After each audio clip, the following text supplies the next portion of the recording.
Dis-toi qu'aujourd'hui, quelqu'un voudrait prendre ton livre et le lire. D'accord? Qui est Ouais. Imani. Qu'est-ce que la personne s'attend à recevoir venant de ton livre? Il devra s'attendre premièrement à être troublé. Il devra s'attendre à être marqué. Il sera marqué par les histoires choquantes. Il sera aussi marqué par la réalité du récit, car ça parle en fait de problèmes sociaux qui sont courants, que ce soit la corruption, que ce soit les abus, que ce soit même la manipulation de la jeunesse par rapport aux idéaux politiques.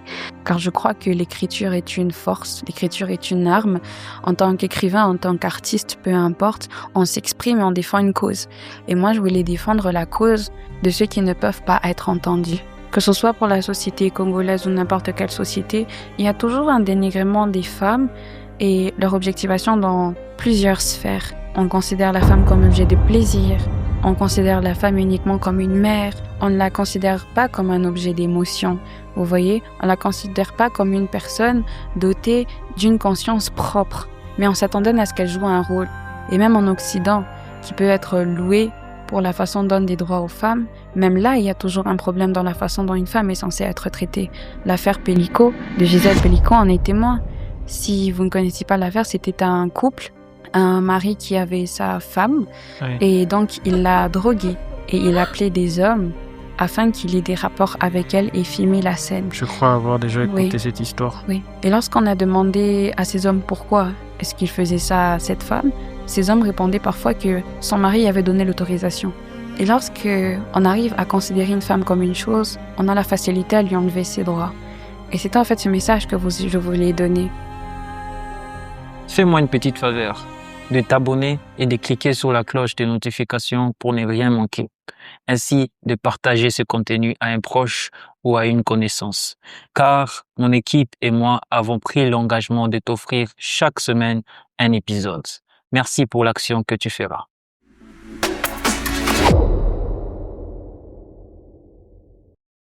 Bonjour à tous.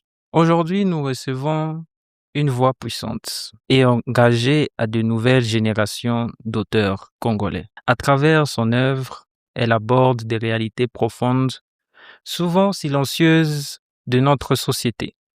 La santé mentale, les blessures intérieures, les défis de la jeunesse, mais aussi les dynamiques sociales, politiques et familiales qui façonnent nos vies.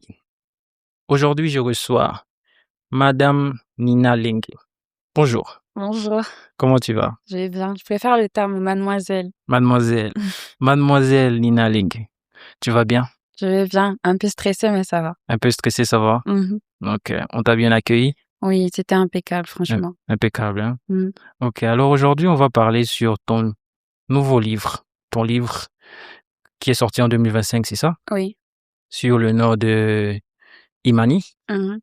Alors, pour moi, c'est un best-seller, n'est-ce pas? T'as écrit à l'âge de 18 ans, c'est ça?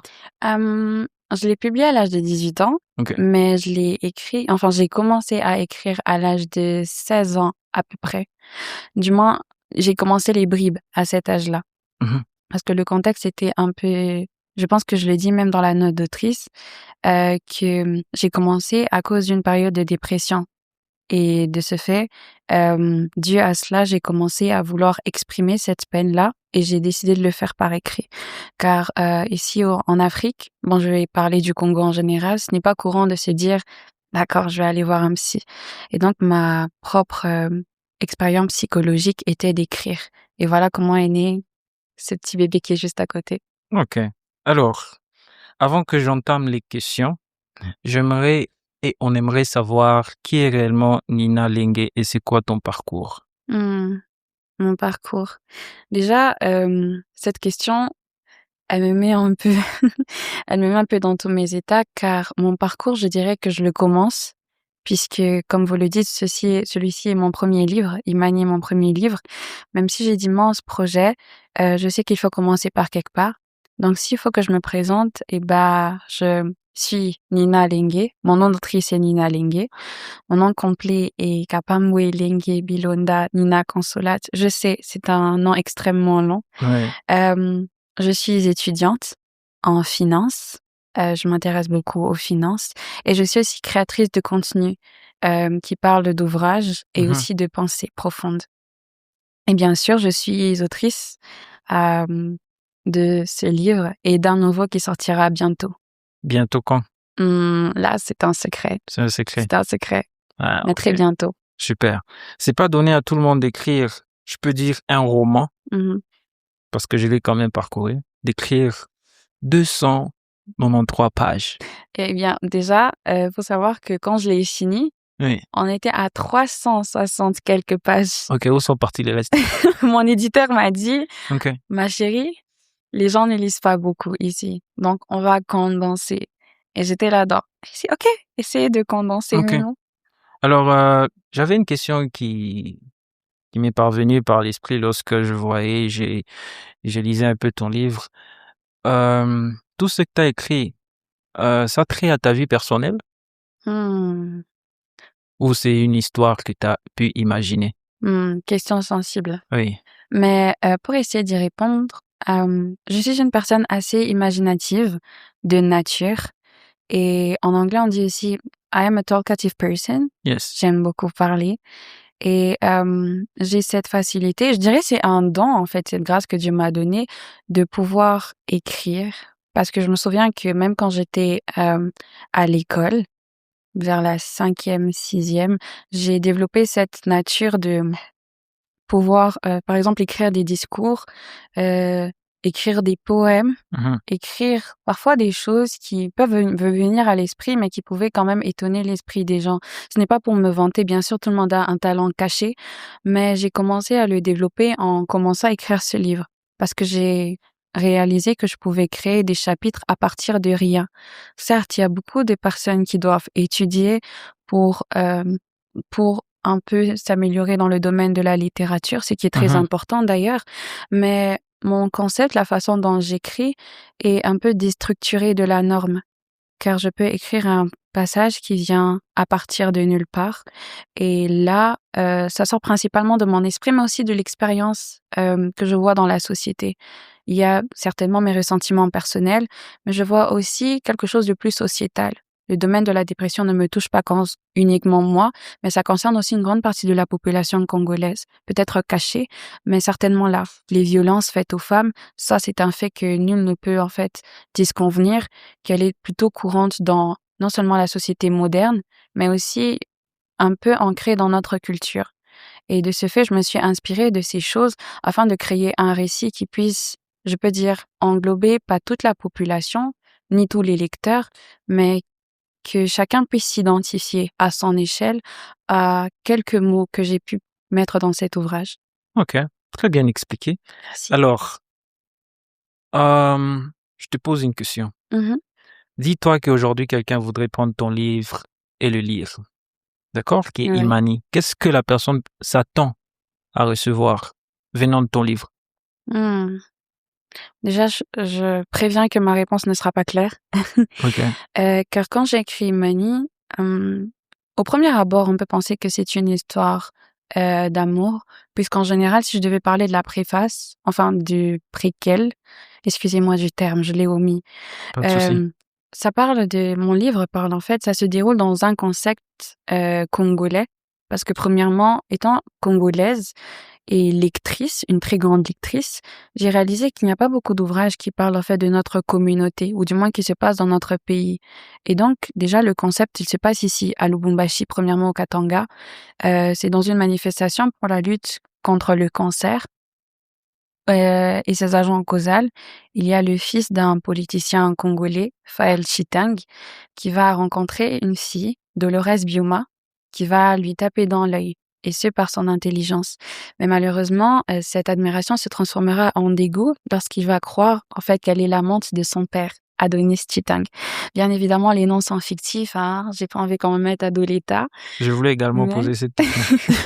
mais et du coup, au premier abord, on peut réaliser que ça parle uniquement d'une histoire d'amour, alors que si on entre en profondeur, on réalise qu'il y a plusieurs détails qui entrent en compte. Pour quelqu'un qui veut lire mon livre, si je veux répondre maintenant à la question, il devra s'attendre premièrement à être troublé. Il devra s'attendre à être marqué, pas seulement par l'histoire d'amour. Je ne sais pas si je l'ai bien fait, mais d'aucuns disent en fait que je l'ai quand même réussi. Il sera marqué par les histoires choquantes.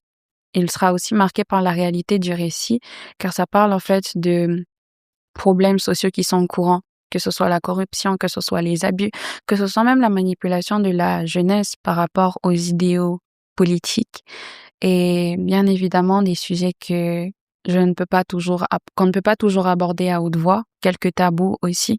Donc, si quelqu'un excusez-moi, lire mon livre pour la première fois, je le préviendrai qu'il devra s'attendre à être pas enseigné ou moralisé, mais plutôt à être marqué. Marqué. Mhm. Ok. J'ai beaucoup aimé le remerciement. C'était authentique. Un peu différent de tout ce que j'ai déjà lu. Je ne suis pas vraiment dans Hein? je ne suis pas vraiment dans la normalité, donc Ouais, je vois. Alors, Ila Link, vous avez écrit ce livre pour donner un visage à votre dépression Mhm. à travers Faël. Pourquoi transformer cette souffrance personnelle en récit public? Mhm. Déjà, comme je l'ai dit, la dépression dans notre pays n'est pas quelque chose d'assez commun. Et comme je redirai encore les paroles précédentes, ce n'est pas commun d'entendre quelqu'un dire: «Je vais aller voir un psy, je vais aller voir un psychologue parce que je souffre de problèmes mentaux». On aura la facilité de quelqu'un qui nous dit: «OK, je vais à l'hôpital parce que j'ai de la fièvre. Je vais à l'hôpital parce que j'ai une gastrite» ou «Je vais à l'hôpital parce que je me suis blessé». Et la santé mentale est placée dans le rang, en fait, de tabou, Mhm. d'accord? Et quand quelqu'un vit un certain tabou, pardonnez-moi de mettre des mots, des termes qui sont un peu plus graves. Lorsque, par exemple, quelqu'un vit des abus, il n'aura pas la facilité de le dire à haute voix, surtout dans notre société, que ce soit les cas sans vouloir dire le terme pour choquer YouTube, les cas de viol, Oui. les cas d'inceste, les cas de pédophilie, il y a tellement de cas qui peuvent être cités. Et la santé mentale, sans vouloir abuser, est placée dans le cas aussi de tabou. Vous voyez? Et comme je l'ai dit, je suis une personne qui m'exprime beaucoup, mais vivant dans une société qui restreint un peu ce côté-là de notre personnalité, Mhm. ce côté-là de notre jeunesse congolaise, il m'était difficile de pouvoir en parler. Et du coup, le personnage de Faël, je pense qu'il était comme une libération parce que par lui, je pouvais parler en fait de ce que je ne pouvais pas dire à haute voix. Car vous savez, on a ces connaissances ou ces amis à qui nous disons nos secrets, à qui nous pouvons nous confier, mais ces personnes n'ont pas souvent la facilité de se confier eux-mêmes. Et de ce fait, le fait d'avoir ce sentiment qui nous ronge de poids était presque insupportable, car la peine, elle était mentale. Mhm. Et du coup, écrire était pour moi une opportunité de parler à tous ceux qui ont ce poids-là, cette peine qu'ils ne peuvent pas préciser. Car je peux dire j'ai mal à la main, j'ai mal aux pieds, j'ai mal à la tête. Mais lorsque ça touche au mental, il nous est parfois difficile de décrire cela. Et du coup, je voulais essayer à mon échelle, car je crois que l'écriture est une force, l'écriture est une arme. En tant qu'écrivain, en tant qu'artiste, peu importe, on s'exprime et on défend une cause. Et moi, je voulais défendre la cause, bien sûr avec toute humilité, la cause de ceux qui ne peuvent pas être entendus, de ceux qui parlent et qui ne sont pas écoutés, et surtout de ceux qui souffrent en silence.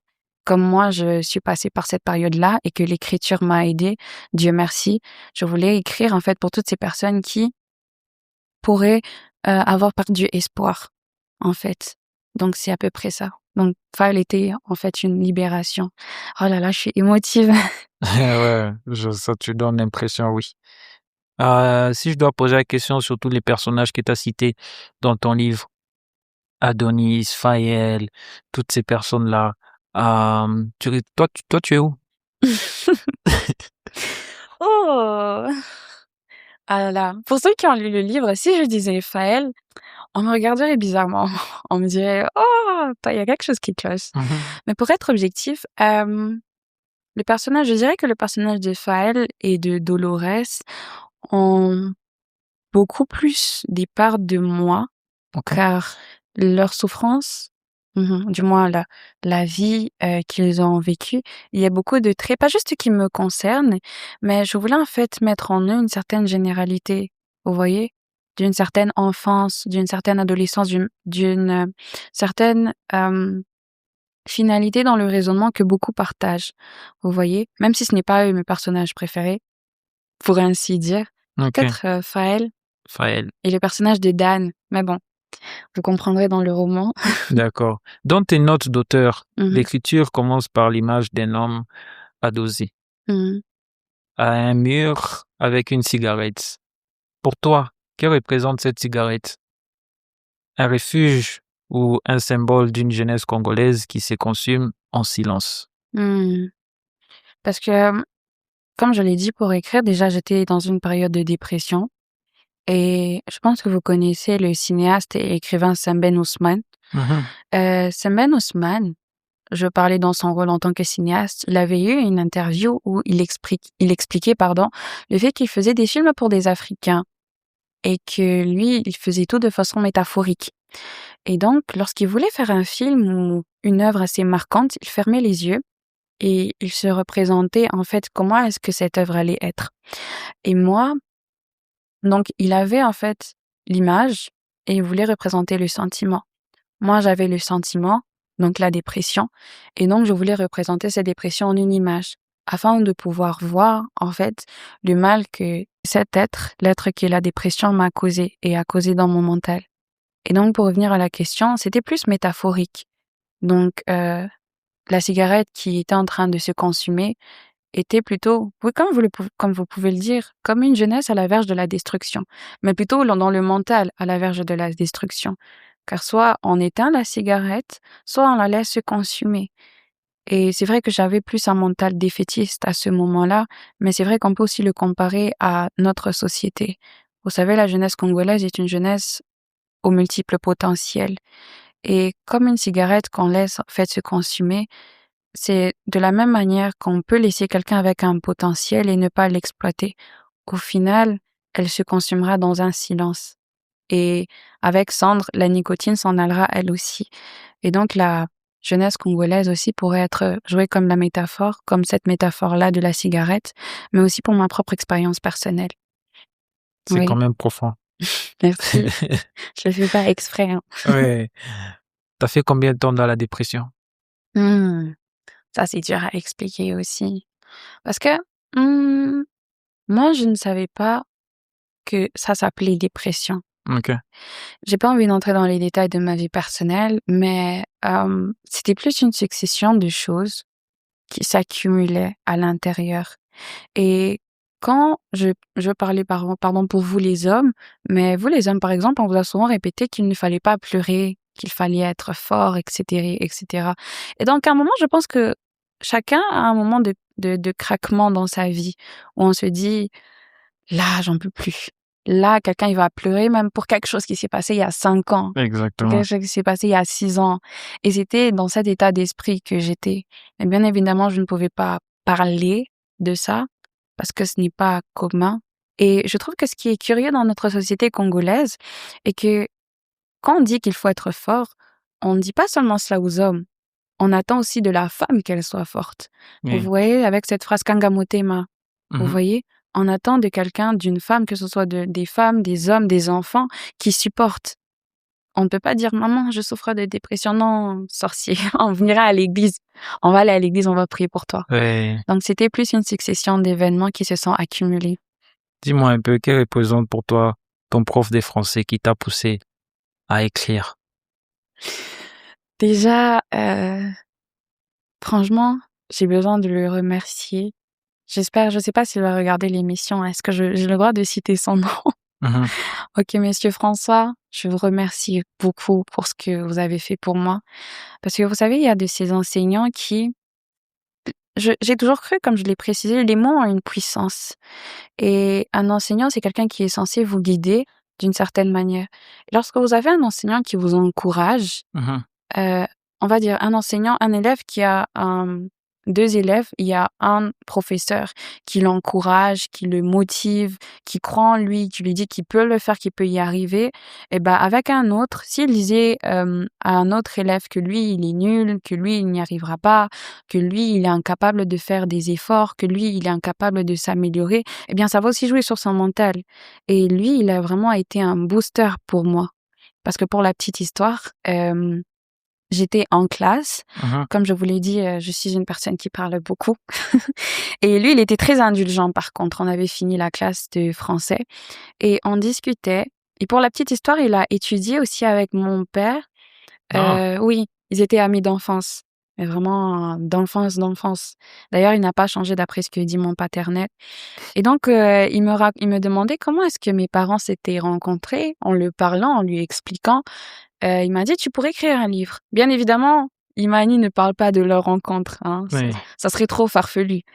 Mais, juste le fait qu'il puisse croire que je suis capable de rédiger un ouvrage, moi, ça m'a motivée.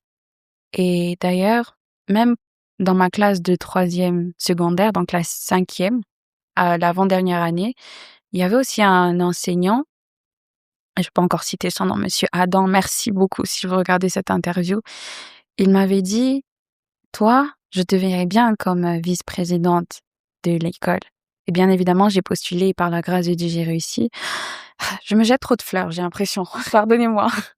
Et Non, donc ce ça que je veux va. dire, c'est que, les mots ont vraiment un impact, que ce soit petit, grand et surtout la personne qui le dit.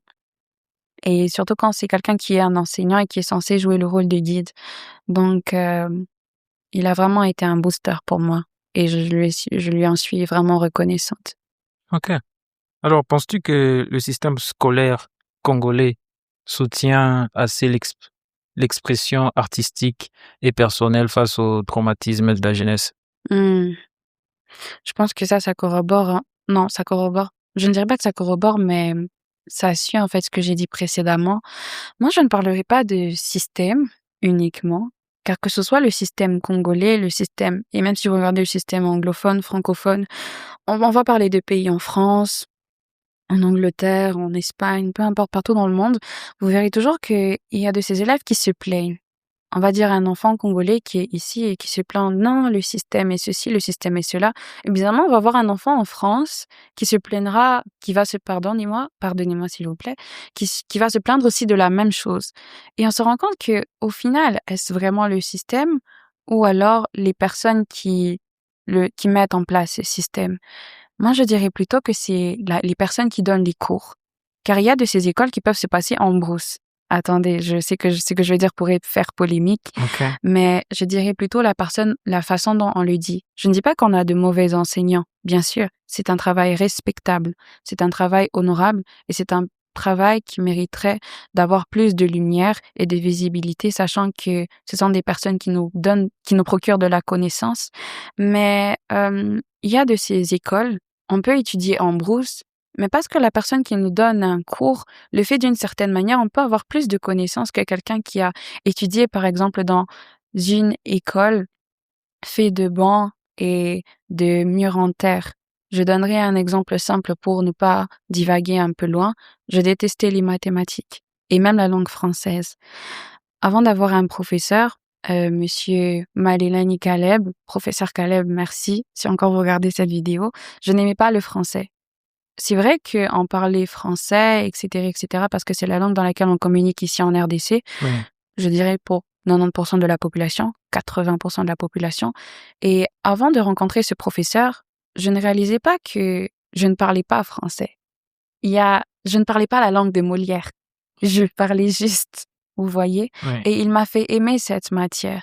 La façon dont il était en train de professer son cours faisait en sorte que j'aime la matière, faisait en sorte que j'assimile la matière. Et c'était la même chose pour les maths, car je détestais les maths, au grand Dieu. Les personnes qui adorent les maths, vous êtes d'une autre planète. Moi, j'aime les maths. D'accord, vous êtes d'une autre planète. Oui. Et du coup, ce professeur-là, pardonnez-moi, j'ai omis son nom, m'a fait aimer les mathématiques, tandis qu'un autre m'a fait détester. C'est vrai qu'il y a beaucoup de failles dans le système scolaire, et ce, dans beaucoup de systèmes scolaires dans le monde entier, pour faire le suivi des jeunes conformément aux peines, conformément à la santé mentale et même par rapport à la liberté d'expression. Car il y a beaucoup de gens qui peuvent se plaindre, se dire: «Moi, j'aurais voulu étudier ça, mais il n'y a pas cette formation. J'aurais voulu étudier ça, mais on ne me forme pas à ceci». Je dirais aussi que c'est la façon dont on donne les cours, vous voyez, qui nous fait aimer la matière ou pas aussi et qui fait en sorte qu'on a une certaine guidance. Parce que comme je l'ai dit, le prof, il est comme un guide. Soit il peut juste être là, il vous met la matière dans votre esprit et c'est bon, il part. Ou il peut s'intéresser à vous, s'intéresser à comment est-ce que vous avez compris la matière, s'intéresser à comment vous vous sentez. Vous voyez, j'ai étudié dans de bonnes écoles, par la grâce de Dieu, mais je n'ai pas toujours eu de très bons enseignants. Il y a des gens qui ont étudié dans des écoles, peut-être qu'on dirait pas prestigieuses, mais qui ont eu des enseignants de qualité. Vous voyez? Certainement, le système a des failles, mais je dirais aussi c'est la façon dont on est en train d'enseigner dans ce système-là qui compte. Mhm. Car au final, le système est composé d'individus. Vous Ok. voyez? Et l'individu... Tu n'as pas tort sur ce que Mhm. tu dis. Oui. Je vais donner juste un exemple sur moi. J'aimais beaucoup la programmation. Mhm. Mais quand je suis allé à l'université, Mhm. mon prof de programmation m'a fait détester la programmation. Voilà. Vous auriez pu C'est entre être parenthèses. programmeur. Ouais. J'aurais pu commencer à créer des applications. Bien. Vu que c'était aussi, entre parenthèses, mon rêve. Est-ce que, Non. Oui, vas-y. est-ce que vous êtes toujours heureux, n'est-ce pas? Oui, je suis toujours heureux. Ben, il a bien fait aussi, hein. Mhm. Sinon, je serais pas ici en train de te poser de questions. On vous remercie d'avoir ruiné son rêve. Merci beaucoup. Alors, le roman montre que la santé mentale est souvent vue en RDC comme un sujet pour les blancs Mhm. ou les fous. Comment espérez-vous que le parcours thérapeutique des Faël change cette perception? Mhm. Déjà, le parcours thérapeutique de Fayette, comme on l'introduit dans le roman, il n'était pas pour. J'ai essayé d'écrire de façon à ce que un Congolais, peut-être pas un Congolais lambda, mais qui a une certaine mentalité dans son comportement. Mhm. Comme je l'ai dit précédemment, comme je l'ai répété, je crois, à plusieurs reprises, la santé mentale est quelque chose, est un sujet tabou. OK? Oui. Même la personne qui souffre de ça, inconsciemment, il voudra le cacher. Et le fait que Faël puisse décider d'aller voir, d'aller se faire traiter concernant cette santé mentale-là, et je voulais mettre en avant le fait qu'il ne fallait pas, en fait, se cacher, qu'il ne fallait pas avoir peur, qu'il ne fallait pas avoir honte d'être malade. Si j'ai un rhume, je ne vais pas avoir honte Mhm. d'avoir chopé un rhume. J'ai chopé un rhume, oh mon Dieu, qu'est-ce que les gens vont dire de moi? Vous voyez, j'ai eu un accident de voiture. Je suis tombée à vélo et je me suis fait très mal. D'ailleurs, je n'aime pas le vélo parce que je me suis fait très mal en tombant. Mais en le disant, je n'aurais pas honte, vous voyez? Et je voulais en fait que la honte puisse changer de camp lorsqu'on parle de santé mentale. C'est un mal qui arrive et nous sommes censés,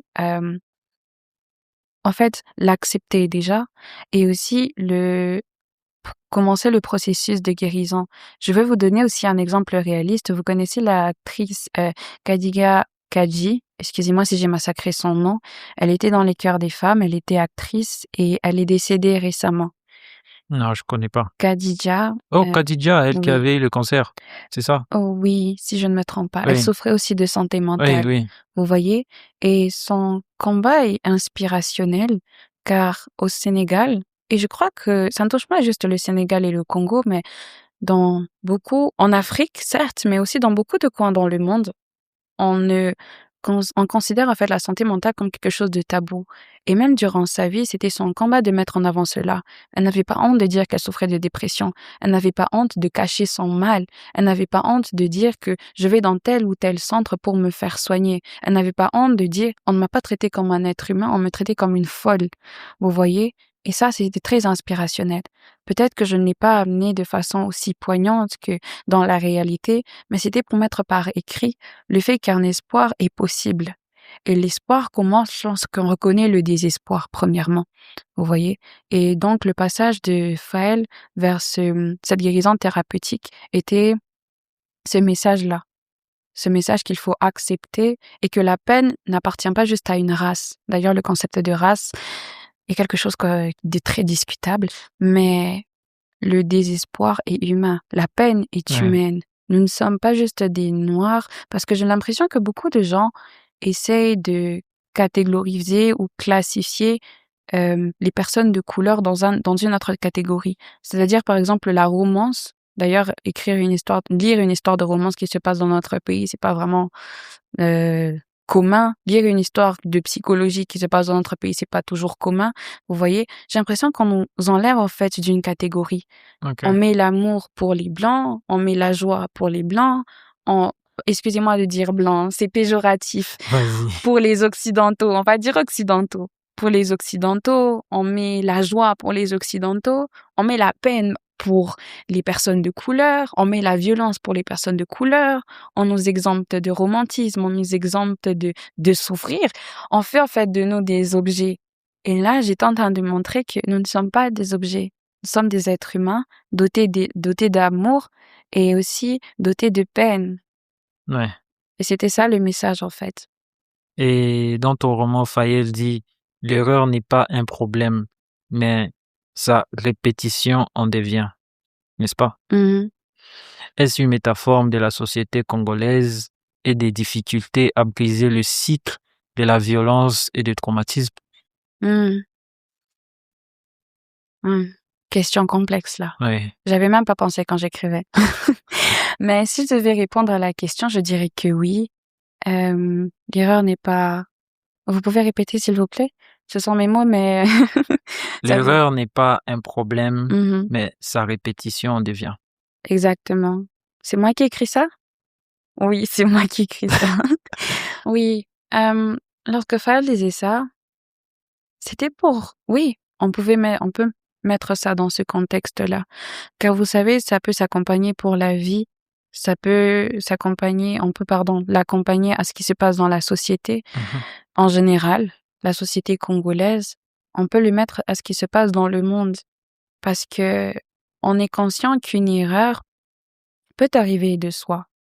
Mais lorsqu'on décide de la répéter, eh bien, ça devient un choix de subir les conséquences de cette erreur. Ok. Je vais prendre un exemple pratique. Vous savez, par exemple, les détritus qu'il y a dans notre Les quoi? ville. Les détritus qu'il y a dans Oui. notre ville.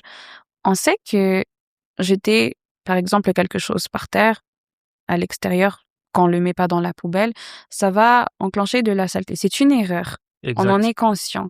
Vous voyez? Mais on se dit, bon, tout le monde a déjà fait ça, la répétition d'une erreur. Et donc, on va recommencer. Et là, qu'est-ce qu'on fait? Il y a déjà un problème et on ajoute au problème. Et Ouais. il y a tellement d'exemples pratiques qui peuvent accompagner cela, car dans notre vie, l'homme, je l'ai dit souvent, est une succession de choix. La vie est une succession de choix.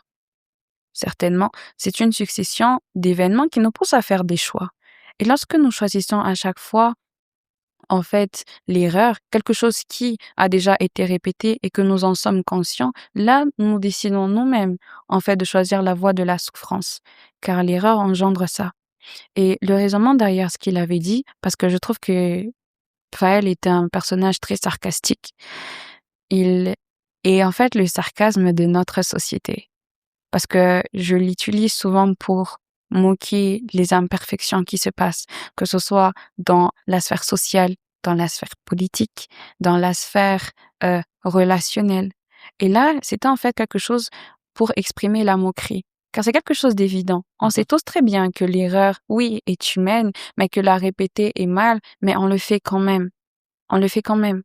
Vous voyez? Ouais. Et c'était dans un sens de sarcasme, car au final, les traumatismes, ils se répètent uniquement lorsqu'on refait les événements ou bien les décisions qui nous ont poussés à avoir, en fait, ces réactions-là traumatiques. Certainement, par exemple, la colonisation, nous avons l'esclavage, nous avons les batailles pour ces libérations. Nous savons tous très bien quelles ont été les erreurs à ces moments-là.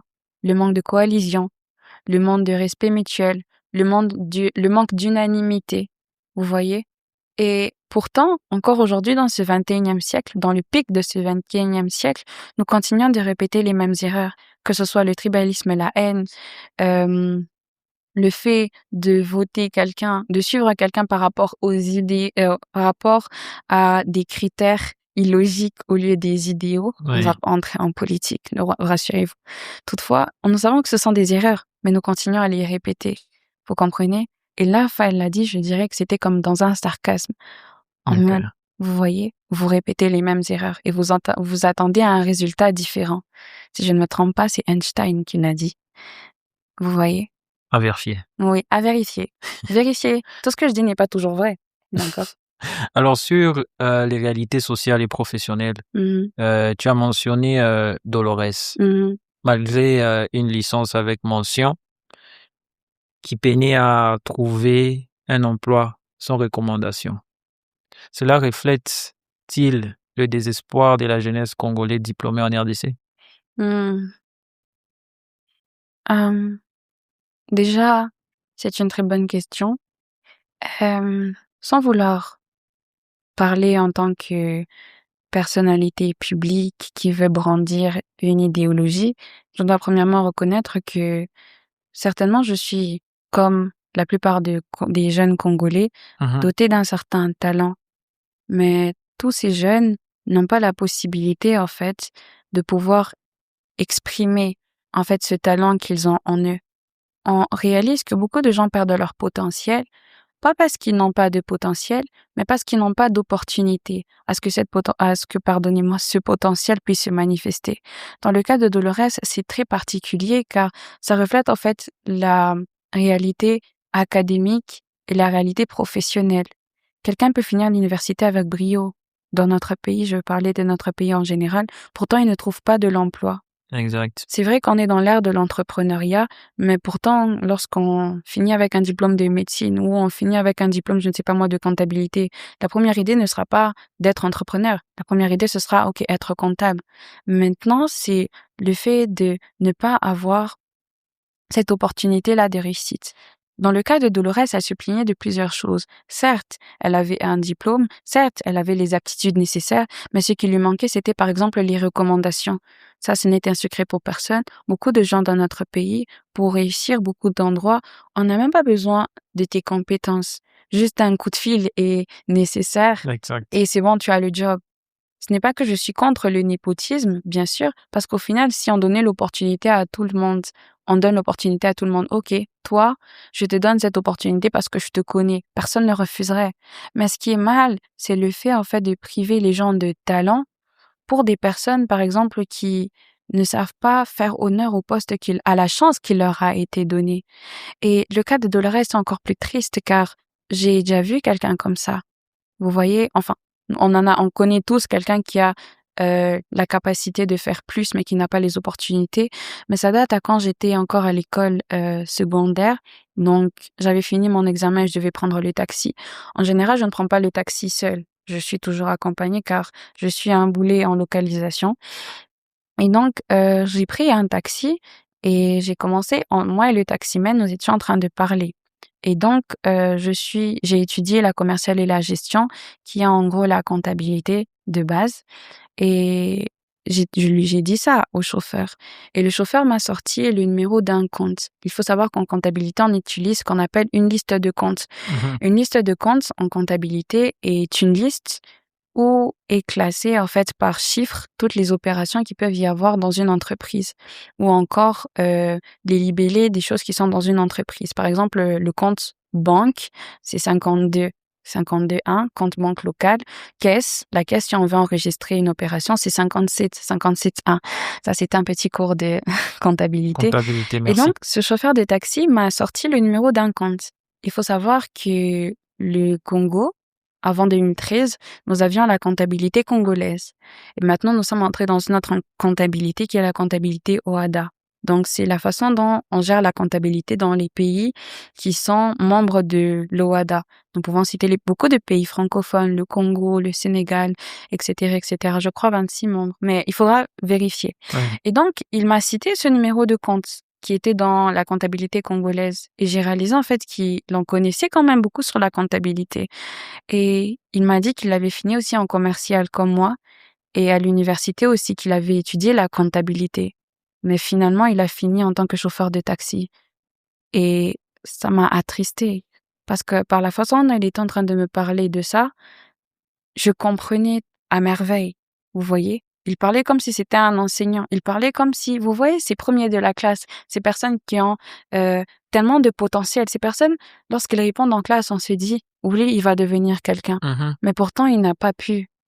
Et ça m'a vraiment touché au plus profond de mon être. Je me suis regardée, j'ai regardé les études, les efforts que je faisais, et je me suis dit, la personne fournit les mêmes efforts que moi, mais peut-être que si je n'étais pas dans une certaine situation, j'aurais pu finir aussi comme lui et pire. Parce que c'est pas commun de voir quelqu'un qui est une femme chauffeur de taxi. J'aurais pu finir à autre chose, autre part, je ne sais pas moi, dans une situation. Je ne dis pas que c'est un travail dégradant, mais je Non. pense que vous comprenez ce que je veux insinuer. Oui. Et donc, Dolores représentait à peu près ça. Cette jeunesse-là qui n'a pas eu le potentiel de faire plus parce qu'on ne les a pas donné en fait un environnement qui les permettait de faire mieux. Comme vous avez parlé de la programmation, combien de personnes veulent être programmeurs ici au Congo? Combien de jeunes veulent l'être? Combien de jeunes veulent être cinéastes? Combien de jeunes veulent être peintres? Combien de jeunes veulent travailler dans les finances? Mais pourtant n'ont pas cette opportunité-là. Pourquoi? Parce qu'ils n'ont pas les bons contacts. Pourquoi? Parce qu'ils ils ne sont pas nés avec une cuillère d'argent dans la bouche, vous voyez? Mhm. Et Dolores représentait ces personnes-là au final. Et en général, ces jeunes-là se tournent en fait vers des choses qui peuvent, pas tous bien sûr, mais on voit une partie des jeunes qui vont aller dans pas des dérives, mais qui vont suivre en fait des mouvements étant donné qu'ils n'ont rien à faire. On voit des jeunes par exemple qui vont dans des certes, certains peuvent commencer l'entrepreneuriat, mais d'autres peuvent aller dans des mouvements, par exemple, politiques, qui suivent des partisans. Les partisans qui les promettent une meilleure vie, une vie, en fait, qu'ils n'auront peut-être pas, parce que les systèmes ne les permettent pas d'évoluer. Vous voyez? Et c'est là encore qu'on retourne à la question du système scolaire, où on se dit que, est-ce qu'en réalité, c'est le système ou les individus qui sont dans le système? Et Ouais. c'est ça. C'est comme une jeunesse gâchée. Si je dois te poser une question directe, tu as une passion? Mhm. Tu en as? Oui, Ok. Tu sais qu'aussi que certaines personnes suivent leur passion je sais. et Mhm. laissent tout derrière Mhm. ou se mettent à étudier, par exemple, juste exemple, il fait la comptabilité, mais c'est pas lui qui a voulu faire la comptabilité, soit c'était les parents qui lui ont dit, ah, Mhm. fais la comptabilité. Ouais. Tu sais ça, moi? Oui, ça, je suis consciente de ça. Mais je mets en fait en avant le fait que il y a des personnes qui sont dotées d'opportunités. Certes, il y a des personnes de talent. D'ailleurs, je peux donner un autre exemple. Une fois, on était quelque part et on visitait une maison. Et cette maison avait été faite par un monsieur, c'était un architecte. Il avait dit que non, d'ailleurs, l'exemple que vous avez donné sur la comptabilité, son père lui avait dit de faire la comptabilité à l'université. Ok. Lui, il ne voulait pas, mais il l'a quand même fait parce que son paternel payait les études. Mhm. Plus tard, oui, il a commencé à travailler en tant que comptable, mais il s'est rendu compte que sa passion, c'était l'architecture. Vous voyez? Ok. Sa passion, c'était l'architecture. Et je pense qu'il avait quoi? 30 ans. Il a repris ses études. Il a repris ses études d'architecture et la maison qu'on allait visiter, bien, c'était lui qui l'avait dessiné, les plans, etc., etc. Et c'était vraiment inspirant. Il était âgé, mais il a voulu poursuivre son rêve. Il a Ouais. voulu poursuivre son rêve. Moi, je parle, en fait, moi, je parle de cette catégorie-là qui n'ont pas l'opportunité, en fait, même pas d'essayer quelque chose. Tout ça parce qu'ils n'ont pas de contact. J'ai fréquenté des artistes. Je connais des gens qui ont eu des passions, qui ont eu des rêves, mais qui ont quand même eu un soutien derrière, parce que ça ne peut pas commencer du jour au lendemain. Et moi, je parle de ces jeunes qui n'ont même pas l'opportunité, en fait, d'essayer quelque chose, même ceux qui ne veulent pas. Vous comprenez? Ouais. Mm. Tu parles de l'art de survivre Mhm. à travers Dolores. Penses-tu que c'est une définition de la vie quotidienne pour beaucoup de Luchois? Là, là, je ne pourrais pas réellement être très objective, Mhm. puisque je ne dirais pas que ma situation de vie est désastreuse. Toutefois, je suis consciente que même par la fenêtre, on peut voir des personnes qui ne jouissent pas peut-être des mêmes privilèges que nous. Et aujourd'hui, quand on parle de privilèges, on peut parler de manger 3 repas par jour.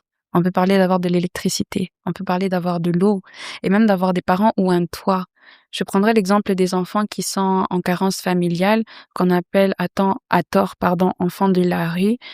On voit que pour cette catégorie d'êtres, c'est de la survie dont il est question. Ce n'est pas ils vivent dans la rue. Non, ils survivent.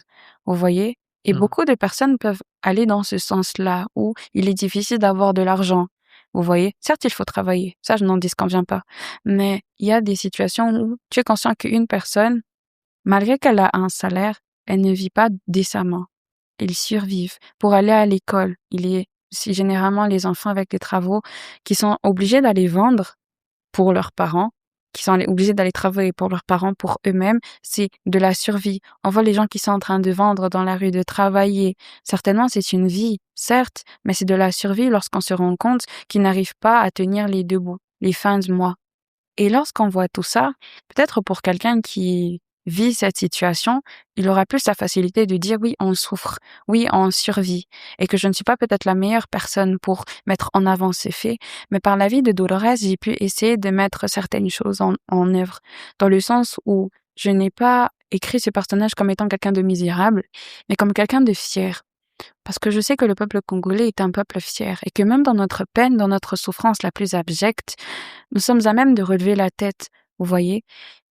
Et malgré que beaucoup vivent une situation où ils sont censés survivre, où ils sont obligés de survivre, eh bien, ils relèvent quand même la tête. Pas pour qu'on puisse avoir pitié d'eux ou qu'ils sont misérables, au contraire. Non, ce sont des personnes fortes, ce sont des personnes admirables. Et c'était dans ce sens-là. Je dirais plutôt, oui, la survie dans l'admiration. Oui, survivre avec fierté. C'est comme ça que je décrirais le peuple congolais. Un peuple qui survit avec fierté. Ok. Tu fais aussi de la poésie. Je suis écrivaine, mais bon, je l'avais pas encore remarqué. Ok. Alors, parlons de la politique. Parce que tu as aussi mentionné dans ces livres la politique. Ouh là là. Ouais. Alors, Adonis Chiteng, si j'ai bien prononcé, Oui, c'est ça. utilise des discours populistes pour manipuler les foules. Quel message veux-tu faire passer sur la corruption et les dirigeants qui exploitent les peuples? Arrêtez de croire tout ce qu'ils vous disent, c'est faux. Bon, je vais structurer. Vas-y, Ma structure réponse ça. est que déjà la politique, dans un sens, si je peux lui donner ma définition, est l'art de convaincre, afin de permettre à ce qu'on puisse avoir des suivants qui nous permettent de réaliser nos objectifs de pouvoir. La politique, dans un État démocratique, il y a les votants et les votés. Dans le sens d'Adonis Chiteng, comme tout bon politicien qui se respecte, il est obligé de convaincre. Vous voyez? Je suis obligée de vous convaincre pour vous faire comprendre ce que je dis est intelligent. Est-ce que j'arrive? Vous voyez? Est-ce que j'arrive de vous convaincre ce que je dis a l'air intelligent? À peu près? À peu près. Voilà. Et en gros, c'est ça le rôle d'un politicien. Convaincre les foules afin que ces foules puissent vous suivre. Dans la tactique d'Adonis Chiteng, je l'ai écrit premièrement comme un homme charismatique. Un politicien, quelqu'un qui cherche le pouvoir, qui cherche à acquérir le pouvoir, est censé être quelqu'un qui est capable d'inspirer quelque chose. Il inspire, par exemple, l'admiration, il inspire la peur, la crainte, le respect, mais il est surtout obligé d'inspirer un leadership qui pousserait la population à le suivre. Et comme tout bon politicien qui se respecte, il est obligé de manier l'art de la langue, l'art de la parole. Et par la parole, comme je vous l'ai dit, c'est une puissance qui est capable de faire suivre les gens. Et malheureusement, beaucoup de gens abusent en fait de cette puissance qui est la parole. Et surtout en politique où tous les coups sont permis. Vous voyez? Tous les coups sont permis. Un bon politicien qui se respecte, par exemple, doit manier l'art de la manipulation comme Machiavel l'a appris, l'a enseigné. Vous voyez? Afin de pouvoir maintenir son pouvoir. Et il n'y a rien de plus facile de maintenir la confiance de quelqu'un qu'en ayant la possibilité de mentir à cette personne afin qu'elle nous croie. Ce qui est intéressant avec l'art d'Adonis et qui joue avec non seulement la manipulation par les mots, mais la manipulation par les actes. Par exemple, il achète la population en les donnant des sacs de farine, en les donnant juste des casquettes, en les donnant juste des t-shirts. Vous voyez? Et je crois que c'est quelque chose de profondément humain d'adorer ou de glorifier quelque chose. Et nous avons cette manie en RDC d'avoir la facilité une foule ayant la facilité d'aduler en fait un parti au point de mourir pour ce parti, au moins de tuer pour ce parti, au point plutôt de tuer pour ce parti, au point de tout faire pour ce parti. Et de ce fait, Adonis Chitang, en fait, il représentait toutes les dérives de la question politique de notre pays.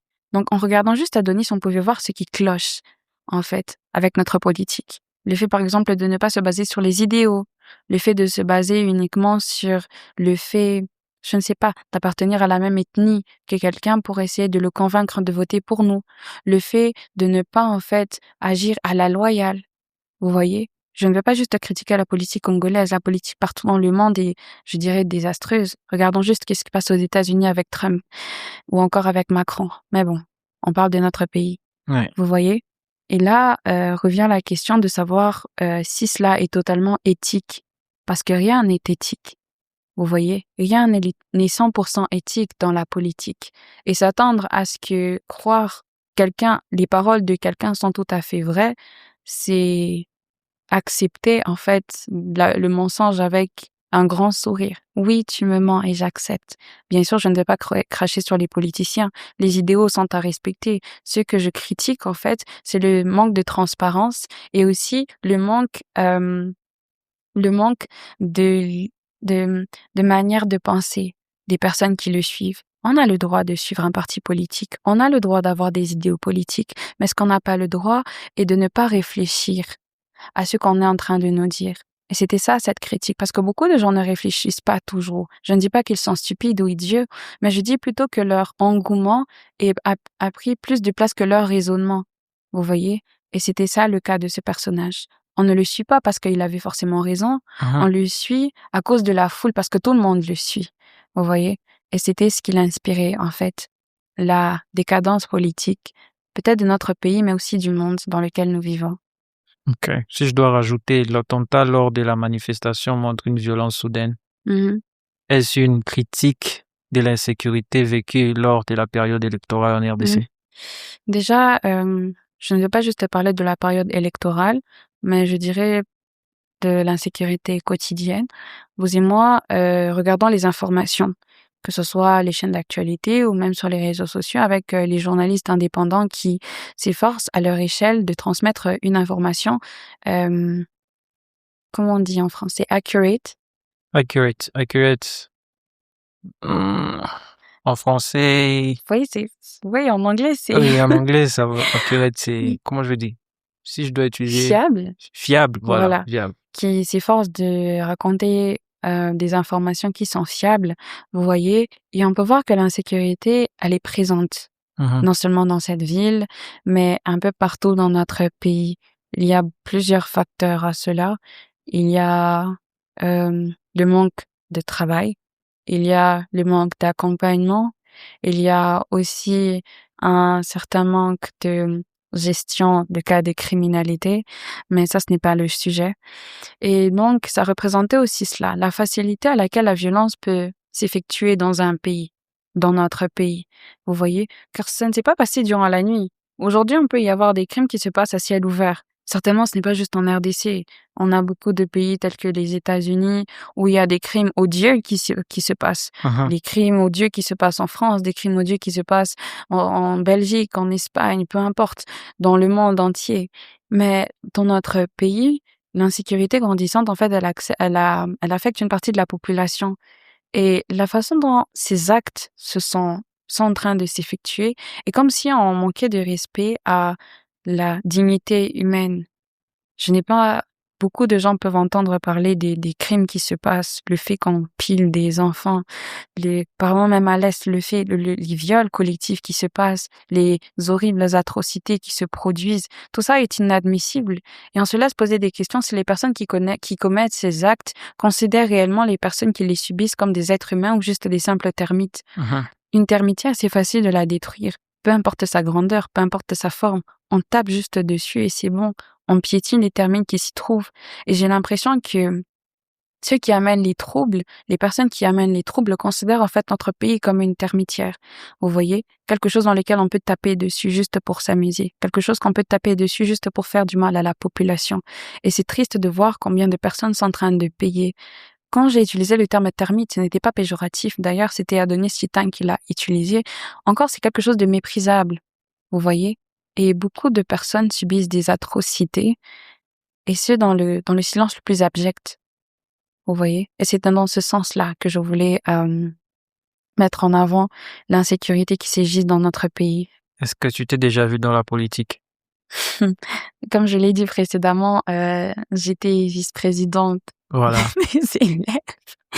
Mais la politique, non, je préfère transparaître mes idées ici. dans les livres. Mais on verra plus tard. Si Ok, il y a quelqu'un qui veut m'engager dans le gouvernement, je suis pas contre. ok, d'accord. Nous sommes au mois du droit de la femme. Ok? Oui. Alors, là, on va parler sur les conditions de la femme et le secret familial. Mhm. Alors, Mon la sujet poupée, préféré, c'est ton sujet préféré. les femmes. Oh, Je suis une femme. ok, ok. La poupée revient souvent pour décrire Dolores. Mhm. J'aime bien le nom que tu as utilisé, Dolores. On dirait, comment je vais dire? Portugais. Oui, vous savez que notre pays a aussi une histoire avec le Portugal, Exact. n'est-ce pas? Oui. Donc c'était un petit clin d'œil Oh, au ok, XVIe d'accord. siècle. Oh, ok. Ah, je disais Dolores. Hum, voulez-vous dénoncer le traitement des femmes comme objets dans certains cercles de pouvoir? Hmm. Déjà, je prendrai certains cercles de pouvoir et je vais étendre dans la société. Ok, Là, je dois m'étirer parce que vas-y. c'est mon, c'est mon sujet préféré. Pour revenir, d'ailleurs, bonne question, très bonne question. C'est vrai que lorsque j'avais choisi le terme poupée, c'est vrai, d'ailleurs, c'était un terme qui était utilisé par Faël. Comme je l'ai dit, je n'ai pas écrit des personnages lisses. Je n'ai pas écrit des personnages parfaits. Je n'ai pas voulu que on puisse directement dire ah je suis directement comme elle. Je suis excusez-moi de me perdre. Je suis directement comme Faël ou je me vois directement en Dolores parce que j'ai écrit des personnages qui ont des défauts. Et le terme poupée en général c'était plus dans quand Faël le disait c'était pour exprimer masculinité sa masculinité toxique.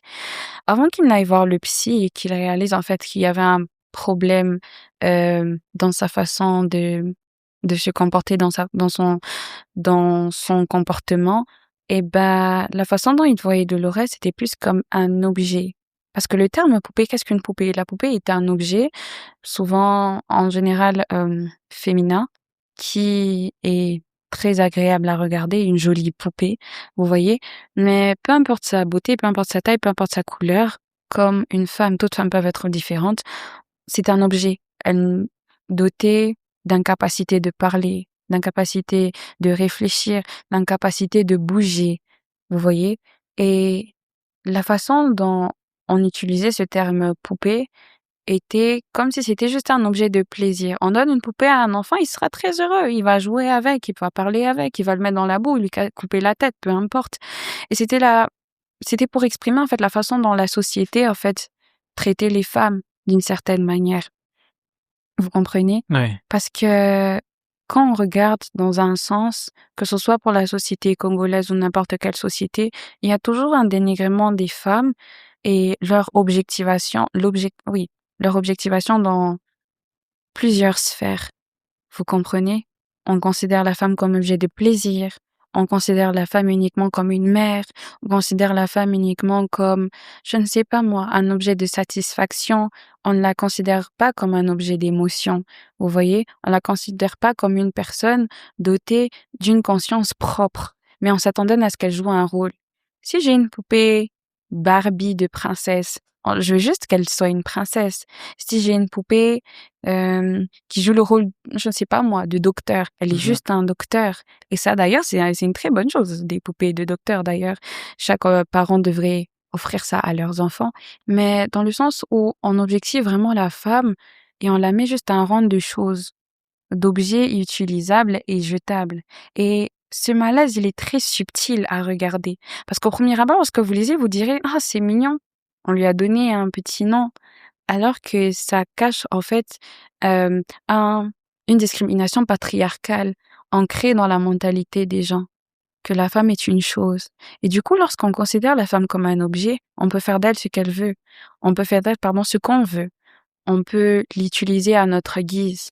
On peut ne pas la considérer par les mots que nous disons, par la tâche que nous lui octroyons. En fait, ça l'identifie totalement. Et je donne aussi un exemple, ça, je vais aller dans l'horreur. J'ai lu le livre La force des femmes par Denise Mukwege. D'ailleurs, c'est un livre que tous les Congolais devraient lire. Et à un moment, il y a eu un passage où il y avait un homme qui était de la milice du M23, donc il s'était échappé et il était allé pour demander, je sais pas moi, de l'aide. Il semblait agité, on comprenait pas ce qui se passait. Eh bien, cet homme avait été arraché à son village et forcé de devenir un enfant soldat. Et dans leurs initiations, ils devaient faire des choses horribles aux femmes. Bon, je pense qu'il faut les citer parce que les gens, parfois, ne réalisent pas l'horreur que certaines personnes vivent en silence. Ils devaient les trancher la tête, ils devaient les trancher leur appareil génital, ils devaient les violer de façon terrible. Et même pour le docteur, lorsqu'il entendait tout ça, il était abasourdi. Vous voyez? Il ne comprenait pas. Et le monsieur voulait fuir parce qu'il voulait chercher rédemption. Bon, pas vraiment une rédemption, mais chercher de l'argent pour peut-être aller reconstruire une nouvelle vie. On lui a demandé, mais pourquoi est-ce que vous faisiez ça à ces femmes? Sa réponse fut glaçante. Il lui dit, entre une poule, la poule, on l'égorge quand on a envie de la tuer. Et c'est Ok. la même chose pour les femmes. Vous comprenez? Lorsqu'on objectivise une femme, on la met en rang de choses, telles que je l'ai dit. On peut lui couper la tête, on peut la traiter de tous les noms, on peut lui enlever ses droits, comme en Afghanistan, on peut lui enlever tellement de choses qui lui sont propres. Et ce terme poupée représentait en fait toutes ces atrocités qu'on ne voit pas directement, car on peut faire tout ce qu'on veut avec une poupée. Et aujourd'hui, la femme est considérée comme objet acquis, un acquis, non seulement dans une société patriarcale, mais aussi dans une société qui ne la protège pas et qui ne lui octroie pas toujours ses droits. Et même en Occident, qui peut être loué pour la façon dont on donne des droits aux femmes, même là, il y a toujours un problème dans la façon dont une femme est censée être traitée. L'affaire Pellico, de Gisèle Pellico, en est témoin. Si vous ne connaissez pas l'affaire, c'était un couple, un mari qui avait sa femme, Oui. et donc il l'a droguée. Il y avait des jours où il l'a droguée, et il appelait des hommes afin qu'il ait des rapports avec elle et filmer la scène. Je crois avoir déjà écouté Oui, cette histoire. oui. Et lorsqu'on a demandé à ces hommes pourquoi est-ce qu'ils faisaient ça à cette femme, ces hommes répondaient parfois que son mari avait donné l'autorisation. Vous voyez? Et lorsque on arrive à considérer une femme comme une chose, on a la facilité à lui enlever ses droits. Et c'était en fait ce message que je voulais donner. Ah, c'est trop profond, mais triste aussi également. Très triste. Mais, ok. Avant que je vienne à cette question, j'allais te poser une question. Si tes parents t'avaient déjà offert une poupée auparavant, quand tu étais petite. Ouais, vous voyez, quand on était enfant et après, on dit: «Maman, je veux avoir une poupée». Non.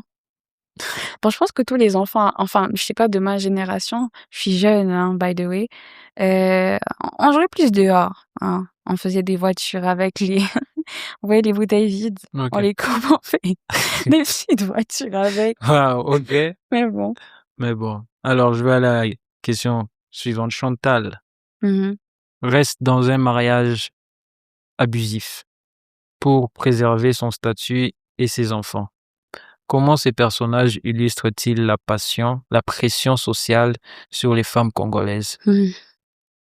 Ah, étant une femme congolaise moi-même, une jeune femme congolaise moi-même, je me sens concernée. Je pense que depuis toute petite, d'aucuns pourraient, s'identifier à ce que je vais dire.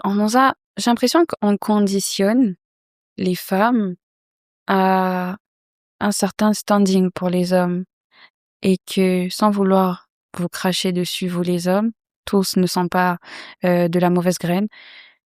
On ne conditionne pas certains hommes à agir d'une certaine manière, mais les femmes aussi. La femme congolaise, on lui dira toujours qu'il faudra supporter. On dira même inconsciemment: «Non, quand tu es une fille, il faut te comporter comme ceci». Parce que les garçons, je n'ai rien contre l'éducation, Il faut éduquer les hommes, mais il faut aussi éduquer les femmes, les petites filles tout comme les petits garçons. Mais lorsqu'on conditionne plus un genre qu'à un autre, là, ça devient problématique. On dira par exemple deux enfants du même âge, une fille et un garçon, toi va faire la vaisselle parce que ton petit frère il va pas faire, lui il va aller jouer. Ou alors quand il y a une dispute, la coupable, ce sera la fille. Comment tu oses dire ça alors que c'est ton petit frère? Non, il faut te taire. Non, il faut parler à basse voix. Non, il faut faire ceci. Non, il faut faire cela. Bien sûr, pas à confondre. Il y a une différence entre ça et le savoir-vivre. Le savoir-vivre doit être donné à tous. On doit savoir comment parler. On doit savoir comment se comporter, bien sûr, pour tous les deux sexes. Mais là, je parle d'un conditionnement, en fait, mental. Non, quand tu es une fille, il faudra dire ça. Quand tu es une fille, il faudra te comporter comme ça. Mais rares sont les garçons à qui on dit non. Une femme, il faut la traiter comme ceci. Une femme, il faut la traiter comme cela. Et là, Chantal, Chantal qui est la mère de Faël, Ouais. Chantal, elle représentait en fait les femmes conditionnées. C'est-à-dire Conditionné, conditionnées en fait à être la bonne épouse selon les critères africains, du moins congolais. Kanga Motema. Si je devais représenter cette femme, eh bien, ce serait par cette phrase-là, Kanga Motema. Son mari là-bas, son mari la trompe, son mari l'humilie, mais elle reste quand même. Pourquoi? Parce qu'une femme est censée le faire. Certainement, je ne suis pas pro-divorce, mais je ne suis pas pro-maltraitance non plus. Vous comprenez? Et ce qui est très ironique est la façon dont c'était représenté, parce que certainement la femme, elle souffrait, ouais. mais j'ai mis aussi le point de vue des enfants. Parce que bien souvent, les enfants dans ce genre de situation sont délaissés. Je connais des gens, à cause de ce que leurs parents ont vécu. D'ailleurs, il y avait un monsieur qu'on connaissait, dont ma mère avait parlé. Donc, lui, son père, était amoureux d'une femme. Ok, mais il n'a pas pu épouser cette femme. Donc, il a épousé une fille que sa famille voulait. Et donc, ils ont eu des enfants, mais il était toujours amoureux de cette femme-là. Et il est retourné avec elle. Il a fait de cette femme son deuxième bureau, comme vous aimez les appeler. Et donc, Comme les gens aiment appeler le comme les deuxième gens bureau. aiment appeler. Parce que même dans ton livre, tu as parlé de la tromperie. Oui, Oui, exactement. J'ai parlé des conséquences de ça. exact. Et donc, ça a créé vraiment des troubles dans la famille. Et à cause de ce qu'ils ont vécu, le monsieur, genre le garçon, en voyant tout ça, que tout ce que sa famille était en train de vivre, tout ce que ses parents étaient en train de vivre, il s'est dit, lui, il ne va jamais se marier. Et il a, je crois, 46 ans. Bon, comme ma mère m'a dit, elle a dit 47, mais 49 ans maintenant. Et il ne s'est toujours pas marié. Le Vous monsieur. voyez, le monsieur. À cause de tout ce qu'il a vu dans son foyer. J'ai aussi parlé de ce point-là, donc du point de vue psychologique des enfants, parce que les enfants sont trop souvent mis de côté. Comme je l'ai dit, dans notre société africaine, on attend que le père soit fort, on attend que la mère soit forte. On attend aussi de la force des enfants. Parce qu'on n'attend pas que les enfants se plaignent. Non, vous vous êtes disputés. Non, j'ai entendu ça. On n'attend pas ça des enfants. Vous voyez? Et c'était ce point-là. Et donc, j'ai essayé de mettre la psychologie du fait que, certes, elle reste, parce qu'aujourd'hui, on va être honnête, si on vous tabasse avec une mitraillette, vous n'allez pas rester parce que vous aimez la personne, pas toujours. Pas toujours. Et je mets la situation dans le sens où beaucoup de femmes restent dans des foyers, premièrement par précarité. Comme je vous l'ai dit, beaucoup de personnes sont conditionnées. Beaucoup de femmes sont conditionnées à être femme au foyer. Et même celles qui travaillent, on lui dira, bon, si ton mari te dit de quitter ton travail, d'autres ne travaillent pas toujours et elles attendent que leur mari puisse prendre soin d'elles. D'ailleurs, chacun peut choisir le parcours de vie qu'il veut. Toutefois, ça devient un danger lorsque la personne devient un frein. Lorsque la personne ne vous traite pas bien, c'est comme si vous êtes un peu enchaîné. Et vous savez que vous ne pouvez pas partir parce que déjà, on va vous dire, il a déjà payé la dot. Donc, tu ne peux pas partir. OK. J'ai déjà payé la dot, tu restes. Et aussi parce qu'elles savent qu'elles n'ont pas de moyens de subsistance. Donc, si elles restent dans ce foyer-là, c'est pour les apparences, mais aussi pour la subsistance. Bien sûr, il y en a qui restent par amour. On parle vraiment D'ailleurs, d'un sujet qui oui. va faire cliché. Qui va faire cliché, mais beaucoup de gens vivent les clichés malheureusement. Mhm. Et donc, elles restent là parce que leur mari, en fait, est le seul moyen de subsistance qu'elles ont. Et parfois d'autres, c'est pour les on-dit. Elles ont peur de ce que les autres diront. Non, elle a divorcé, elle a fait ceci. Et ce qui est le plus drôle est que si une femme quitte son mari, par exemple, parce que son mari l'a battue, parce que son mari a été infidèle, on dira de cette femme, eh ben, tu n'as pas réussi ton mariage. Ou bien on va lancer la première pierre, on va lui dire, bah, il fallait rester. Comment tu crois? Personne ne va dire au mari, ah, urikuwa unabatiza? Urikuwa unabatiza? Pourquoi? Tu vois, personne. Ok. Personne ne dira ça à cet homme-là. Et la femme est souvent, et d'ailleurs, il y a un livre de Khalid Hussein, A Thousand Splendid Sun, le titre en anglais, en français, pardonnez-moi, je l'ai omis. Il y a Myriam, le personnage de Myriam, qui dit, partout là où il y a une erreur, il y aura toujours une femme à qui on va pointer du doigt. Et dans cette situation, c'est la même chose. Et il y a aussi cette catégorie de femmes qui utilisent les enfants comme un bouclier, dans le sens où tabaki a joué à batoto, ou bien non, il y a les enfants qui sont là, vous voyez? Et ces enfants en pâtissent. Certainement, il y a aussi, je ne vais pas mettre de côté la souffrance des enfants qui vivent en fait dans des foyers divorcés. Toutefois, encore, on met en lumière les enfants qui vivent dans des foyers qui vivent en fait ce genre de troubles. Et d'ailleurs, le jeudi ou le mercredi, j'ai eu une discussion avec deux connaissances, bon, deux amis d'une amie. Ok. Et à un moment, on a abordé ça. Et je lui ai dit, mais vous êtes pro ou contre divorce? Et celui qui était à gauche, à ma droite, il m'a dit, bah oui, parce que si, par exemple, je fais quelque chose de mal, il y a infidélité, il y a ceci, ceci, cela, et l'autre, il a dit, et maintenant s'il y a des enfants? Vous voyez, ça, ce qui m'a dérangé est le fait de, attends, maintenant, quand tu vas faire la bêtise là, tu t'es pas dit qu'il y avait des enfants d'abord, vous voyez? Et j'en dis qu'on vient pas que des enfants doivent vivre dans des foyers stables avec leurs deux parents, mais Fel est en fait le résultat d'un foyer instable parce que il a une difficulté à traiter correctement les femmes à cause de la façon dont son père a traité sa mère. Certes, il y a aussi des gens qui ont pu voir ça et sont des gentlemen aujourd'hui, par la grâce de Dieu, mais beaucoup suivent les traces de leurs parents. Beaucoup boivent, par exemple, parce qu'à la maison, on boit. Beaucoup fument parce qu'à la maison, on fume. Beaucoup prient parce qu'à la maison, on prie. Beaucoup, par exemple, je ne sais pas moi, ne mangent pas beaucoup de sucre parce qu'à la maison, on les a habitués à ça. Et c'est un conditionnement.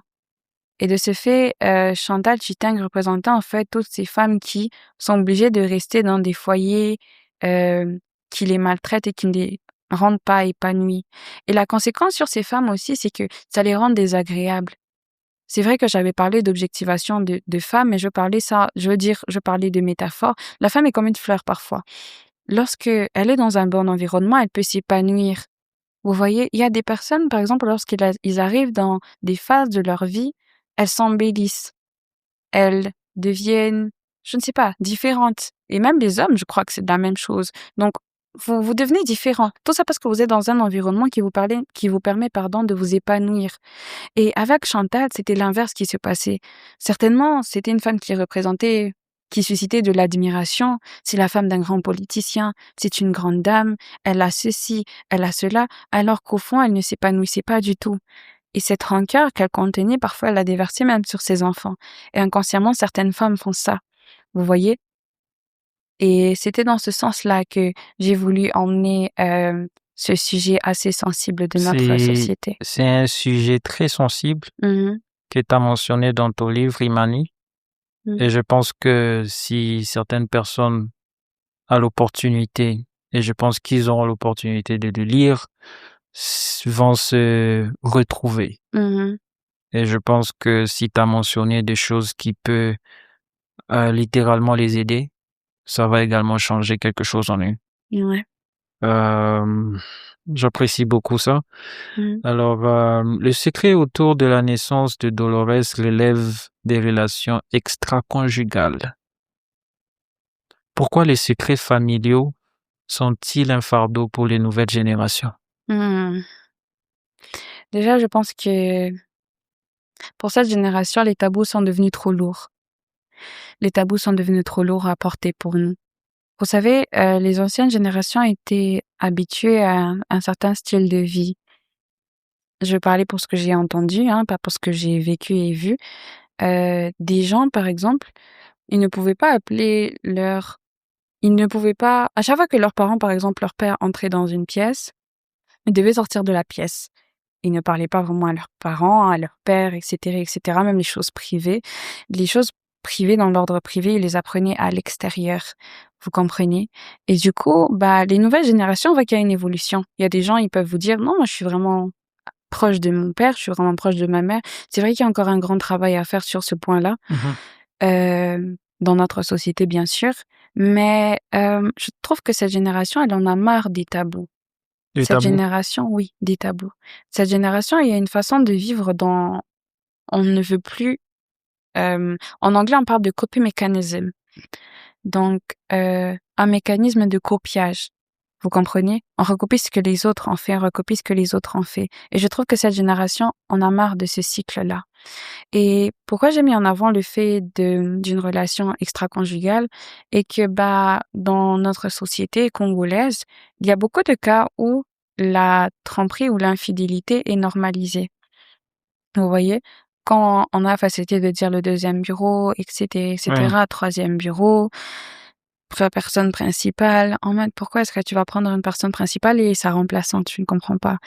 Et de ce fait, on parlait pas, en fait, on met pas vraiment en avant des dégâts de ce que ça peut emmener.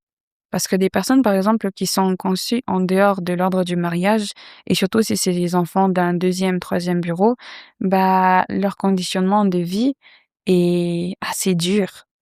Vous voyez?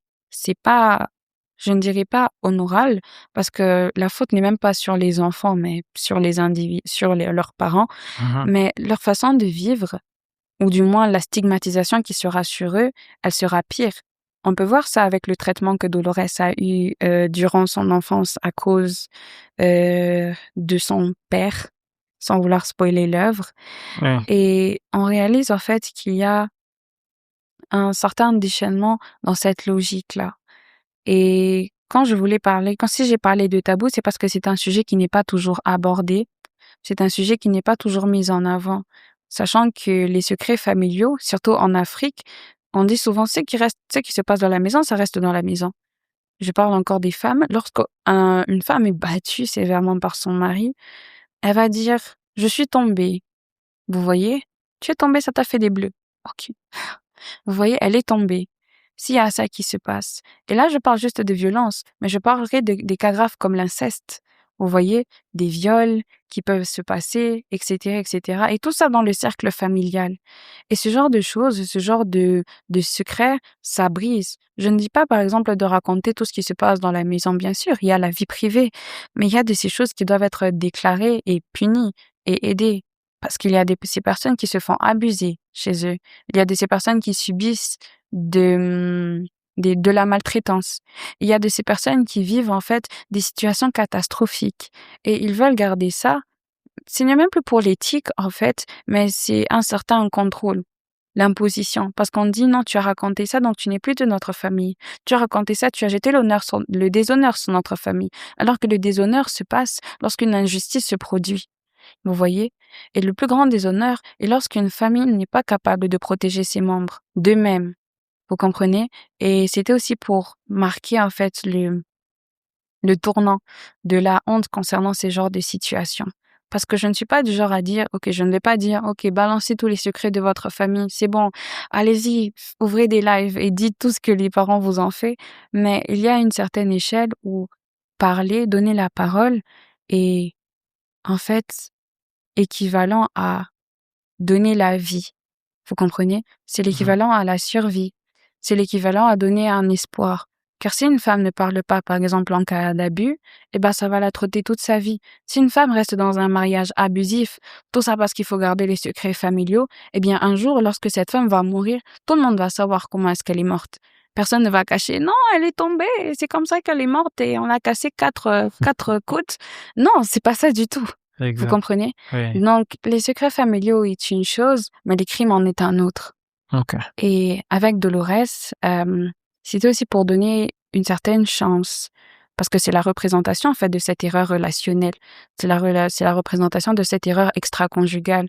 Mais elle était en fait un signe que malgré que des gens peuvent détruire, je dirais, des socles, des familles, des vies, il peut toujours y avoir un espoir à la fin.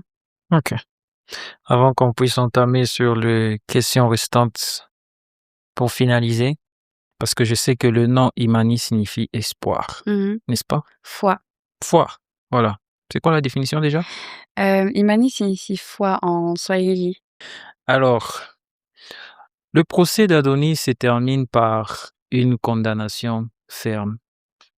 Était-ce important pour montrer qu'il existe une justice possible même contre le puissant, vu qu'Adonis était un homme puissant dans ton livre? Déjà, faut savoir que très peu de gens dans ce bas monde croient encore à la justice, à la puissance judiciaire. Ça, ce n'est un secret pour personne, que ce soit dans notre pays, au Congo, ou même dans des pays tels que la France. Les gens ont perdu foi en la puissance judiciaire. Et je pense que c'est là où mon récit devient à peu près fictif, parce que je n'en disconviens pas du fait qu'il y a des gens qui obtiennent justice au tribunal, puisqu'il y a des juges justes, étant donné que c'est leur travail. Il y a des avocats qui défendent et qui excellent en la matière. Mais ce n'est pas tout le monde qui arrive en fait à la conclusion que on m'a fait justice. Dans les cas de viol, par exemple, il y a des agresseurs qui peuvent prendre 12 ans uniquement. D'ailleurs, si je ne m'abuse, il a pris 20 ans. Il a pris 20 ans. Et pour d'autres chefs d'accusation. Mais 12 ans ne permettront jamais à récupérer la partie de soi qui a été volée. Vous voyez? Il y a de ces personnes, même pour des fraudes de taxes, ils prennent plus que ça, 50 ans, 100 ans. Mais c'était pas le débat. Du moins qu'il y a encore une certaine haine dans le genre féminin. Mais ce que je voulais en venir est que lorsque j'ai écrit ce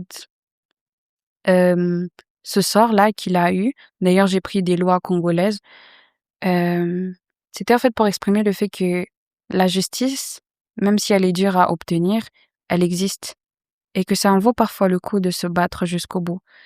Et d'ailleurs, c'était pour un cas de viol et Dolores qui doutait même si elle devait porter plainte. Pardon parce que j'ai spoilé en fait une certaine partie du livre. Et malgré tout, elle a quand même gardé espoir de pouvoir avoir une once de justice. Pas juste pour elle-même, mais pour toutes les personnes qui ont vécu cette même situation qu'elle. OK. Tu as spolié un trait là. OK. Alors, Imani signifie, comme j'ai dit, foi ou espoir. Pourquoi avoir choisi le prénom pour l'enfant du couple, malgré leur histoire marquée par le deuil? Déjà, il faut savoir que déjà la définition de la foi selon la Bible est la ferme assurance des choses qu'on espère, mais des choses qu'on ne voit pas. La peine qu'ils ont vécue était vue par tous, était visible par tous, était lue par tous, nous lecteurs. Et Imani, cet enfant, était cet espoir en fait qu'on ne voyait pas. Parfois, nous avons nos parents qui nous racontent comment est-ce qu'ils ont vécu leur vie. Moi, je marchais, mon père qui me dit souvent, moi, je marchais à pied pour aller à l'école, etc., etc. Et nous, on est le résultat, en fait, des sacrifices qu'ils ont faits. On n'a pas vécu tout ça. Nous, on est juste là quand maintenant tout va à peu près bien dans leur vie et on peut dire que, ah ouais, ils ont charbonné pour vous voyez, pour notre enseignement, pour notre éducation, pour que nous puissions avoir une vie de quiétude, si je peux dire ça comme ça. Oui. Et pour Imani, c'est la même chose. Elle a été le résultat, d'une conséquence de souffrance. Elle a été le résultat d'une vie de souffrance, d'une vie de labeur par ses parents et elle était donc devenue comme le symbole, en fait, d'une certaine réussite. En Afrique, même si on dit ça pour abuser, on dit souvent que oui, les enfants, c'est la richesse. Certes, c'est la richesse, mais bon, il faut pas emmener cette richesse dans la pauvreté, mais c'est pas le sujet de maintenant. Et je comprends le sens là où nous, les Congolais, par exemple, on a des noms extravagants à donner à nos enfants. Je n'ai jamais vu un Français qui va appeler son enfant Dieudonné. Vous voyez? OK. Parfois, nos prénoms, ils ont des choses qui sont cachées derrière. Exaucé, ma lumière. Une fois, j'ai vu quelqu'un qui s'appelait I love you, mais bon, c'était, c'est les choix de ses Et parents. qu'est-ce qui est caché derrière ton nom? Mon nom, Consolate. D'ailleurs, encore ma maman, elle m'a dit, parce que tu étais la consolation de Dieu. Oh, wow. Vous voyez? Et donc, Imani, c'était la même chose. C'était en fait la représentation de la foi qu'ils ont eue tous les deux. OK. À la fin, Faël dit qu'il jalouse ses cercueils qui retient son corps. Ce livre est-il un avertissement sur le prix de ne pas affronter son passé? Déjà pour la fin de ce livre, je ne vais pas le spoiler sur ce plateau. J'ai écrit ce livre étant très pessimiste. Ok. J'étais dans la logique où tout est vanité, certainement pas à la Camus, mais plus à l'Ecclésiaste qui dit, OK, on va, en d'autres termes, si je devais utiliser le jargon, on va tous clamser, mais ça va quand même. Et lorsque j'ai écrit Imani, d'ailleurs mon éditeur m'a vraiment énervé un tout petit peu lorsqu'il n'a pas compris l'interprétation du livre. La fin représentait le fait que, certes, la vie est parsemée d'embûches, parsemée de difficultés, mais elle en vaut la peine d'être vécue. Certes, elle a aussi une conséquence du fait qu'il faut affronter ses peurs, il faut affronter ses difficultés, parce qu'au final, on ne devrait pas vivre avec des regrets. Oui. Et la conséquence du regret était ça, en fait. Le fait de ne pas avoir réalisé que les secrets ne devraient pas rester cachés, parce qu'il y a des secrets mortels dans ce cas de figure. Et donc, la morale de cette histoire était de vivre sa vie pleinement, sans regret, mais surtout avec dignité et fierté. Ok. Alors, une dernière question. J'ai beaucoup aimé tes réponses, Merci. mais j'aimerais que tu puisses donner des précisions ici pour toutes les personnes qui aimeraient se procurer ce livre qui est Imani. Qu'est-ce qu'ils doivent faire exactement? Tu peux parler de ça. Eh bien déjà, Imani est disponible dans toutes les librairies à Lubumbashi. Et vous pouvez aussi contacter le numéro qui va s'afficher en bas. Ok. J'ai toujours voulu dire ça. Oui. Il est disponible dans toutes les librairies, comme je l'ai dit, et vous pouvez aussi contacter le numéro qui est disponible en bas. Et d'ailleurs, je voulais même faire une annonce. Mon prochain livre, Hiram, va sortir le 30 mai. Et aussi mon projet de magazine qui va s'intituler Abari Magazine. Mais Ok. ça, vous le verrez prochainement. Ok. Oui. Ça sera aussi également disponible. Oui, ça sera disponible. Ok. Je crois qu'on a fini, mais avant qu'on puisse finir, j'aimerais faire un petit jeu. Je crois qu'on a encore le temps pour ça. Je n'aime pas perdre, donc... Tu n'aimes pas perdre. Bon, ça sera justement sur 1 minute. Ok? Parce que j'ai tellement beaucoup posé de questions, parce que même lorsque tu es venu la première fois, tu as dit « Oh non, vous posez pas de questions. » Je te laisse le champ libre, c'est toi qui me poses les questions. Tu as qu'1 minute. Oui. Vous avez lu mon livre? Ton livre? Oui. Je l'ai feuilleté. Ok, vous l'avez feuilleté. Oui. Blessant. D'accord.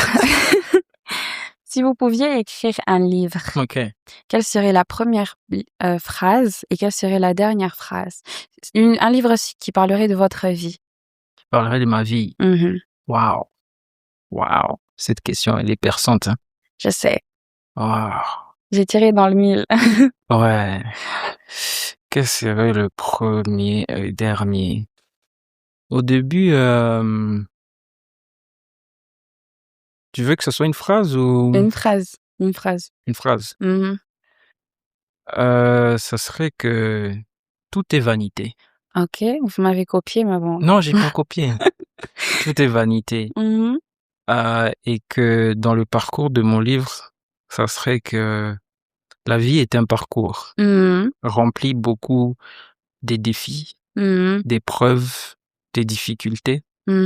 Et qu'au final, ce sont les gens importants qui sont placés autour de toi qui t'élèveront. Est-ce que ce sera une histoire triste? À la fois. Oh là là. Ce sera un mélange un peu de tout, sauce, tomate et tout. Et... Courage. Merci, parce que j'étais déjà entré dans l'émotion.